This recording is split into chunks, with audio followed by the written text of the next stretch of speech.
Morning बच्चों। आज हम कक्षा 8 के व्याकरण पुस्तक से पर्यायवाची शब्दों को विस्तार से जानेंगे।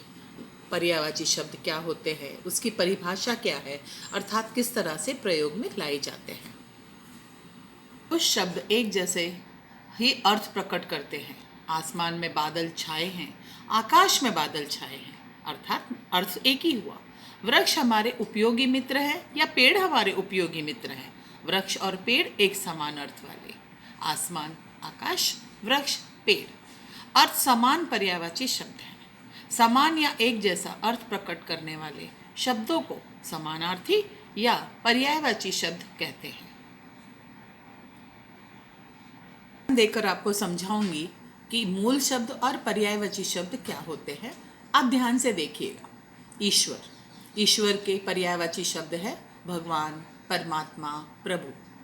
दूसरा शब्द चांद, चंद्र, चंद्रमा, शशि, सोम, इंदु आदि। गाय, गौ, गौ। जंगल, वन, कानन, विपिन, अरण्य। जल, पानी, नीर, आंबू, सलील। पक्षी, पक्षी, पंखी, खग, पखेरु, विहग। फूल, पुष्प, कुसुम, सुमन। बेटा, पुत्र, पूत, लड़का, सूत।